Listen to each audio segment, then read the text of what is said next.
राधे राधे, नमस्कार। देखिए, इस वीडियो में मैं आपको जैसे कि मैंने लास्ट वीडियो में आपको बताया था कि श्रीमद् देवी भागवत के द्वितीय खंड में हम क्या जानकारी है, हम श्रीमद् देवी भागवत पुराण पढ़ने से हमें क्या क्या लाभ मिलता है। तो आज देखिए हम उसकी विषय सूची बताएंगे कि आप श्रीमद् देवी भागवत पुराण के द्वितीय खंड में क्या क्या पढ़ेंगे, उसकी विषय सूची क्या है, यानी कि हम किन किन राजाओं देवी देवताओं की कहानियाँ पढ़ेंगे। तो देखिए, पूर्वजों की कल्याण के लिए आपको श्रीमद् देवी भागवत पुराण जरूर पढ़ना चाहिए और हमारा यही लक्ष्य है कि हम आपको ये जानकारी प्रदान करें। तो देखिए, सप्तम स्कंद में पहला हम पितामह ब्रह्मा की मानसी सृष्टि वर्णन और नारद जी का दक्ष के पुत्रों की संतानोत्पत्ति से विरत करना और दक्ष का उन्हें शाप देना। दक्ष कन्याओं से देवताओं और दानवों की उत्पत्ति पढ़ेंगे। दूसरे में पढ़ेंगे सूर्यवंश के वर्णन के प्रसंग में सुकन्या की कथा पढ़ेंगे। तीसरा पढ़ेंगे सुकन्या का चयन मुनि के साथ विवाह पढ़ेंगे। चौथा पढ़ेंगे सुकन्या की पति सेवा तथा वन में अश्विनी कुमारों से भेंट का वर्णन पढ़ेंगे। पांचवें में पढ़ेंगे अश्विनी कुमारों का चयन मुनि को नेत्र तथा नव यौवन से संपन्न बनाना। छठे में पढ़ेंगे राजा सयाति के यज्ञ में चयन मुनि का अश्विनी कुमारों को सोम रस देना। सातवें में पढ़ेंगे क्रुद्ध इंद्र का विरोध करना परंतु चयन के प्रभाव को देखकर शांत हो जाना। सयाति के बाद के सूर्यवंशी राजाओं का विवरण पढ़ेंगे। आठवें में पढ़ेंगे राजा रेवत की कथा पढ़ेंगे। नवे में पढ़ेंगे सूर्यवंशी राजाओं के वर्णन के क्रम में राजा ककुत्स्थ योनाश्व और मांधाती की कथा पढ़ेंगे।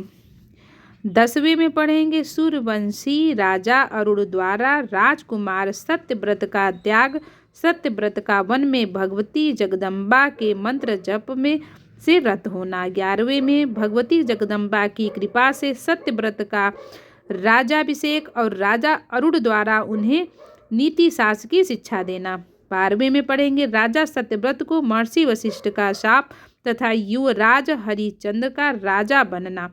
13वें में पढ़ेंगे राजर्षि विश्वामित्र का अपने आश्रम में आना और सत्यव्रत द्वारा किए गए उपकार को जानना। 14वें में पढ़ेंगे विश्वामित्र का सत्यव्रत शंकु को सशरीर स्वर्ण भेजना। वरुण देव की आराधना से राजा हरिश्चंद्र को पुत्र की प्राप्ति होना। 15वें में पढ़ेंगे प्रतिज्ञा पूर्ण न करने से वरुण का क्रुद्ध होना और राजा हरिश्चंद्र को जलोदर ग्रस्त होने का शाप देना। 16वें में पढ़ेंगे राजा हरिश्चंद्र का सुना शेप को स्तंभ में बांधकर यज्ञ प्रारंभ करना। 17वें में पढ़ेंगे विश्वामित्र का सुना शेप को वरुण मंत्र देना और उसके जप से वरुण का प्रकट होकर उन्हें बंधन मुक्त तथा राजा को रोग मुक्त करना। राजा हरिश्चंद्र की प्रशंसा से विश्वामित्र का वशिष्ठ पर क्रोधित होना। 18वें में पढ़ेंगे विश्वामित्र का मायासुर के द्वारा हरिश्चंद्र के उद्यान को नष्ट कर देना। 19वें में पढ़ेंगे विश्वामित्र की कपटपूर्ण बातों में आकर राजा हरिश्चंद्र का राज्य दान करना। 20वें में पढ़ेंगे हरिश्चंद्र का दक्षिणा देने हेतु स्वयं रानी और पुत्रों को बेचने के लिए काशी जाना। 21वें में पढ़ेंगे विश्वामित्र का राजा हरिश्चंद्र से दक्षिणा मांगना और रानी का अपने को विक्रय हेतु प्रस्तुत करना।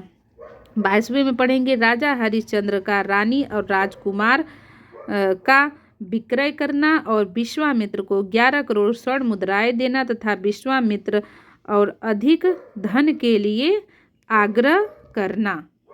23वें में विश्वामित्र का राजा हरिश्चंद्र को चांडाल के हाथ बेचकर ऋण मुक्त करना।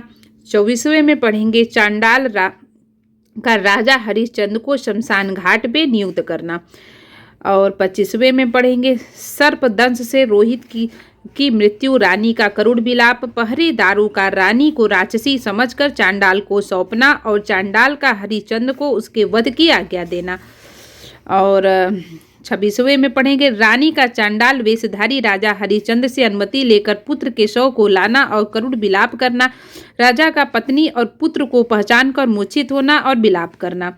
27वें में पढ़ेंगे चिता बनाकर राजा को रोहित को उस पर लिटाना और राजा रानी का भगवती का ध्यान कर स्वयं की पुत्र की चिता में जल जाने को उद्यत होना।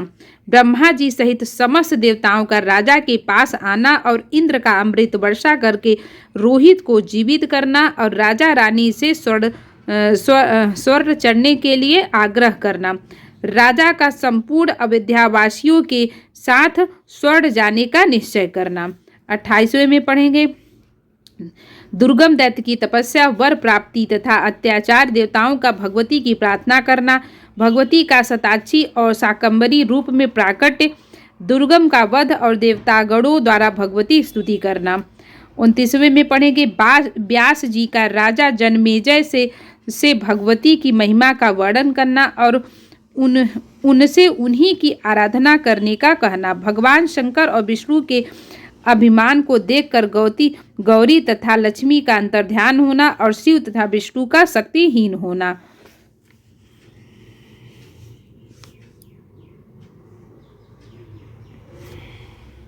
30वें में पढ़ेंगे शक्ति पीठों की उत्पत्ति कथा तथा उनके नाम एवं उनका महात्मा। 31वें में तारकासुर से पीड़ित देवताओं द्वारा भगवती की स्तुति तथा भगवती का हिमालय के पुत्री के रूप में प्रकट होने का आश्वासन देना। 32वें में पढ़ेंगे देवी गीता के प्रसंग में भगवती का हिमालय से माया तथा अपने स्वरूप का वर्णन करना। 33वें में पढ़ेंगे भगवती का अपनी सर्वव्यापकता बताते हुए विराट रूप प्रकट करना, भयभीत देवताओं की स्तुति से प्रसन्न भगवती का पुनः सौम्य रूप धारण करना। 34वें अध्याय में पढ़ेंगे भगवती का हिमालय तथा देवताओं से परम पद की प्राप्ति का उपाय बताना। 35वें अध्याय में पढ़ेंगे भगवती द्वारा यम नियम आसन प्राणायाम प्रत्याहार धारण तथा कुंडली जागरण की विधि बताना। 36वें में पढ़ेंगे भगवती के द्वारा हिमालय को ज्ञानोपदेश ब्रह्मा स्वरूप का वर्णन। 37वें में पढ़ेंगे भगवती द्वारा अपने श्रेष्ठ भक्ति का वर्णन। 38वें अध्याय में पढ़ेंगे भगवती के द्वारा देवी तीर्थों व्रतों तथा उत्सवों का वर्णन। 29वें में पढ़ेंगे देवी पूजन के विविध प्रकारों का वर्णन। 40वें में देवी की पूजा विधि तथा फल श्रुति पढ़ेंगे। अब देखिए ये अष्टम स्कंद आ गया है। अब स्कंद वो था सप्तम स्कंद। अब अष्टम स्कंद में हम क्या क्या पढ़ेंगे। पहला पढ़ेंगे प्रजा की सृष्टि के लिए ब्रह्मा जी की प्रेरणा से मनु का देवी की आराधना करना तथा देवी का उन्हें वरदान देना। दूसरा ब्रह्मा जी की नासिका से वराह के रूप में भगवान श्री हरि का प्रकट होना और पृथ्वी द्वारा उद्धार करना, ब्रह्मा जी का उनकी स्तुति करना। तीसरे में पढ़ेंगे महाराज मनु की वंश परंपरा का वर्णन। चौथे में पढ़ेंगे महाराज प्रिय व्रत का आख्यान तथा समुद्र और द्वीपों की उत्पत्ति का प्रसंग पढ़ेंगे। उसके बाद हम पढ़ेंगे 5वें में भूमंडल पर स्थित विभिन्न द्वीपों और वर्षों का संक्षिप्त परिचय। 6ठे में पढ़ेंगे भूमंडल के विभिन्न पर्वतों से निकलने वाली विभिन्न नदियों का वर्णन। 7वें में पढ़ेंगे सुमेरी रूप का वर्णन तथा गंगा अवतरण का आख्यान। 8वें में पढ़ेंगे इलावृत वर्ष में भगवान शंकर द्वारा भगवान श्री हरि के संघर्षण रूप की आराधना तथा भद्राश्व वर्ष में भद्र श्रवा द्वारा हयग्रीव रूप की उपासना करना। 9वें में पढ़ेंगे हरि वर्ष में प्रहलाद के द्वारा नृसिंह रूप की आराधना, केतुमाल वर्ष में श्री लक्ष्मी जी के द्वारा कामदेव रूप की तथा सम्यक वर्ष में मनु जी के द्वारा मत्स्य रूप की स्तुति और उपासना। 10वें में पढ़ेंगे हिरण्यम वर्ष में अर्य माँ के द्वारा कच्छप रूप की आराधना, उत्तर कुरु वर्ष में पृथ्वी द्वारा वराह रूप एवं किम पुरुष वर्ष में श्री हनुमान जी के द्वारा श्री रामचंद्र की स्तुति और उपासना पढ़ेंगे। उसके बाद 11वें में पढ़ेंगे जम्बू द्वीपों स्थित भारतवर्ष में श्री नानक जी के द्वारा नारायण रूप की स्तुति उपासना तथा भारतवर्ष की महिमा का कथन। 12वें में प्लक्ष सालमली और कुश द्वीप का वर्णन। 13वें में क्रौक्ष शाक और पुष्कर द्वीप का वर्णन। 14वें में लोकालोक पर्वत का वर्णन। 15वें में सूर्य की गति का वर्णन। 16वें में चंद्रमा तथा ग्रहों की गति का वर्णन। 17वें में शिशु मार चक्र तथा ध्रुव मंडल का वर्णन। 18वें में राहु मंडल का वर्णन। 19वें में अतल बीतल सूत लोक का वर्णन। 20वें में तलातल, महातल, रसातल और पाताल तथा भगवान अनंत का वर्णन है इसमें। 21वें में देवर्षि नारद द्वारा भगवान अनंत की महिमा गान तथा नरकों की नामावली। 22वें में विभिन्न नरकों का वर्णन। 23वें में नरक प्रदान करने वाली विभिन्न पापों का वर्णन। 24वें में देवी के उपासक के विभिन्न प्रसंगों का वर्णन। अब 9वें स्कंद में क्या पढ़ेंगे? पहला, प्रकृति तत्व विमर्श, प्रकृति के अंश कला एवं कलांश से उत्पन्न देवियों का वर्णन। दूसरे में परम ब्रह्मा श्री कृष्ण और श्री राधा से प्रकट चिन्मय देवताओं और देवियों का वर्णन। और तीसरे में पढ़ेंगे परिपूर्णतम श्री कृष्ण चिन्मयी राधा से प्रकट विराट रूप बालक का वर्णन। चौथे में पढ़ेंगे सरस्वती की पूजा का विधान तथा कवच। 5वें में याज्ञवल्क्य द्वारा भगवती सरस्वती की स्तुति। 6ठे में लक्ष्मी सरस्वती तथा गंगा का परस्पर शापवश भारतवर्ष में पधारना। 7वें में भगवान नारायण का गंगा, लक्ष्मी और सरस्वती उनके शाप की अवधि बताना था, उन्हें भक्तों के महत्व का वर्णन करना। 8वें में कलियुग का वर्णन, परम ब्रह्मा परमात्मा एवं शक्ति स्वरूपा मूल प्रकृति की कृपा से त्रिदेव तथा देवियों के प्रभाव का वर्णन और गोलोक में राधा कृष्ण का दर्शन। 9वें में पढ़ेंगे पृथ्वी की उत्पत्ति का प्रसंग, ध्यान और पूजन का प्रकार और उनकी स्तुति। 10वें में पढ़ेंगे पृथ्वी के प्रति शास्त्र विपरीत व्यवहार करने पर नरकों की प्राप्ति का वर्णन। 11वें में पढ़ेंगे गंगा की उत्पत्ति, उनका महात्म।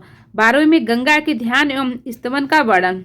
गोलोक में श्री राधा कृष्ण के अंश में गंगा की प्रादुर्भाव की कथा पढ़ेंगे।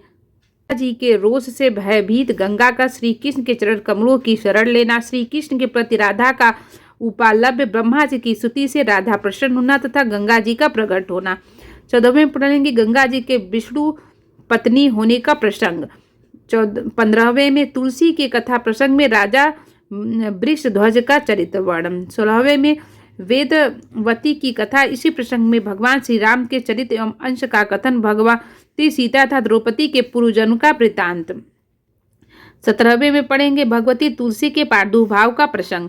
18वें में तुलसी को स्वप्न में शंखचूड़ का दर्शन, ब्रह्मा जी का शंखचूड़ तथा तुलसी के विवाह के लिए आदेश देना।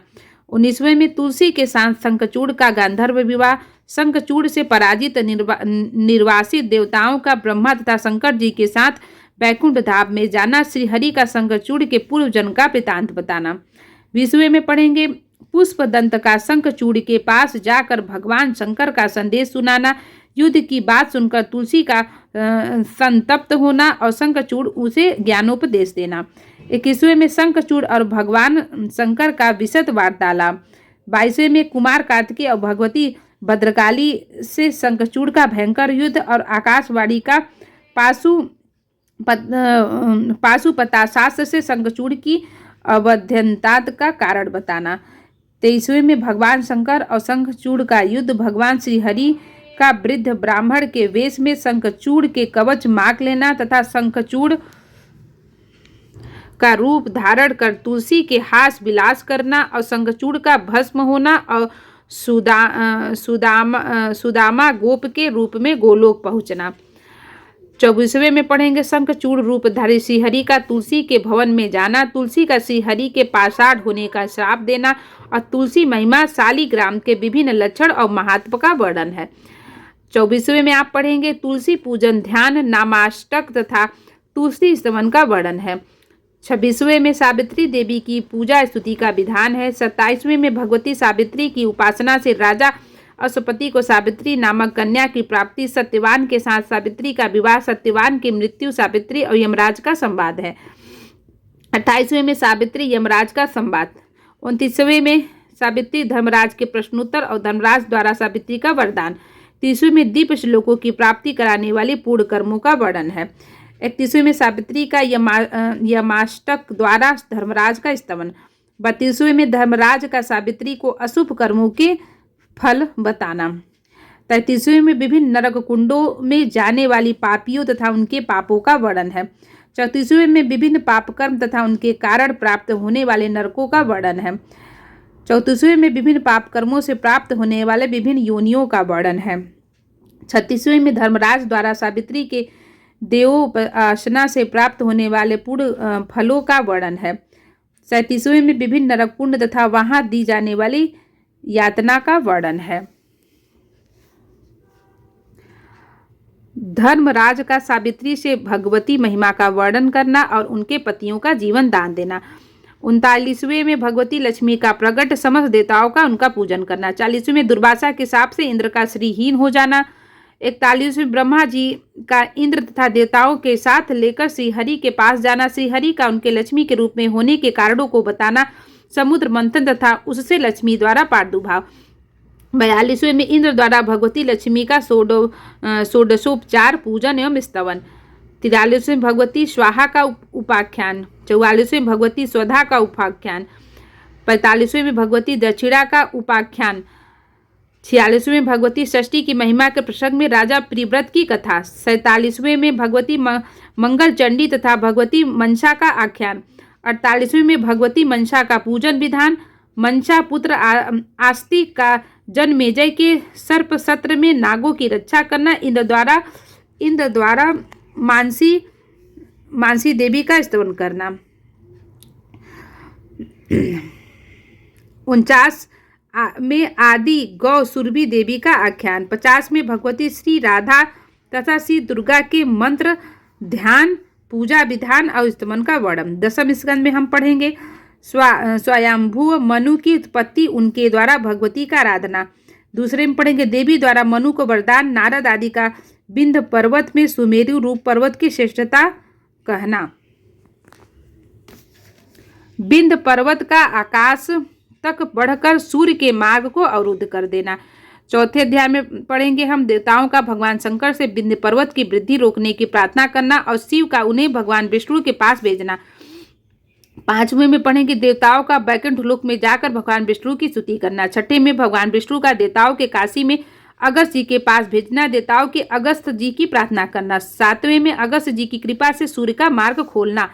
8वें में पढ़ेंगे स्वारोचिष, उत्तम, तामस और रैवत नामक मनुओं का वर्णन। 9वें में पढ़ेंगे चासुस मनु की कथा, उनके द्वारा देवी की आराधना करना। 10वें में पढ़ेंगे वैवस्वत मनु का भगवती की कृपा से मनवंतराधिपति होना, सार्वणिक मनु के पूर्वजन्म की कथा। 11वें में सार्वरी मनु के पूर्वजन्म की कथा प्रसंग, मधुकैटभ की उत्पत्ति और भगवान विष्णु द्वारा उनके वध का वर्णन पढ़ेंगे।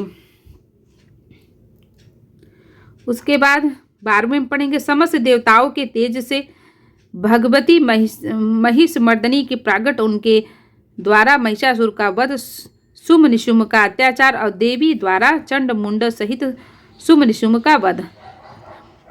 13वें में पढ़ेंगे मनुपुत्रों की तपस्या, भगवती का उन्हें मंदराधिपति होने का वरदान देना, दैत्यराज अरुण की तपस्या और ब्रह्मा जी का वरदान, देवताओं द्वारा भगवती की स्तुति और भगवती का भ्रामरी के रूप में अवतार लेकर अरुण का वध करना।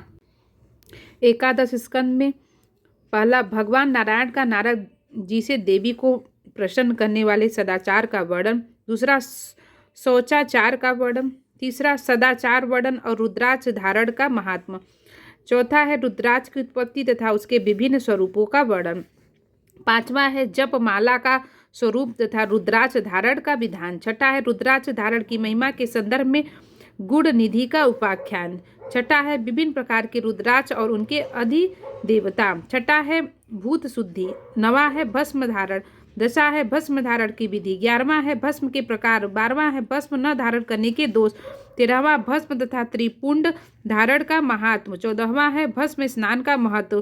15वां है भस्म महात्म के संबंध में दुर्वासा मुनि का और कुंभी पाकस्थ जीवों का आख्यान। ऊर्ध्वपुंड का महात्म। 16वां है संधो उपासना तथा उसका महत्व। 17वां है गायत्री महिमा। 18वां है भगवती की पूजा विधि का वर्णन। अन्नपूर्णा देवी के महात्म्य, राजा बृहद्रथ का आख्यान। 19वां मध्याय संध्या तथा गायत्री जप का फल। 20वां तर्पण सायं संध्या का वर्णन। 21वां गायत्री पुरस्चरण और उसका फल। 22वां बलि वैश्यदेव और प्राणाग्निहोत्र की विधि। 23वां कृच्छ चांद्रायण प्रजापति आदि व्रतों का वर्णन दिया गया है। उसके बाद 24वां कामना सिद्धि उपद्रव शांति के लिए गायत्री के विविध प्रयोग। द्वादश स्कंद गायत्री में पहला है गायत्री जप का महत्व तथा गायत्री के 24 वर्णों के ऋषि छंद आदि का वर्णन। 22वां गायत्री के 24 वर्णों की शक्तियों रंगों मुद्राओं का वर्णन। तीसरा है श्री गायत्री ध्यान और गायत्री कवच का वर्णन। चौथा है गायत्री हृदय था उसका अंगन्यास। 5वां है गायत्री स्रोत था उसके पाठ का फल। 6ठा है गायत्री सहस्त्र नाम स्रोत तथा उसके पाठ का फल। 7वां है दीक्षा विधि। 8वां है देवताओं का विजय वर्ग तथा भगवती उमा द्वारा उसका भंजन। भगवती उमा का इंद्र को दर्शन देकर ज्ञान उपदेश देना। 9वां है भगवती गायत्री की कृपा से गौतम के द्वारा अनेक ब्राह्मण परिवारों की रक्षा, ब्राह्मणों की कृतज्ञता और गौतम के द्वारा ब्राह्मणों को घोर शाप देना। 10वां मणिद्वीप का वर्णन। 11वां मणिद्वीप के रत्न में 9 प्रकारों का वर्णन। 12वां भगवती जगदम्बा के मंडप का वर्णन तथा मणिद्वीप की महिमा। 13वां है राजा जनमेजय द्वारा अम्बा यज्ञ और श्रीमद देवी भागवत पुराण का महात्मा। 14वां है श्रीमद देवी भागवत पुराण की महिमा। 15वां श्री दुर्गा यंत्रम। 16वां श्री गायत्री यंत्रम। 17वां श्री गायत्री यंत्रम। 18वां सप्त श्लोकी दुर्गा। 19वां देव अपराध क्षमा स्रोतम। 20वां श्री दुर्गा जी की आरती। तो देखिए आप श्रीमद देवी भागवत के द्वितीय खंड में ये सारी विषय सूची है जो कि आप पढ़ेंगे। तो आप लोगों को जानकारी कैसी लगी हमें ज़रूर बताइएगा। और अगले अध्याय में हम आपको देखिए श्रीमद देवी भागवत पुराण के उत्तरार्ध के 7वें स्कंद का प्रथम जो अध्याय है उसके बारे में पूरी जानकारी आपको बताएंगे। राधे राधे।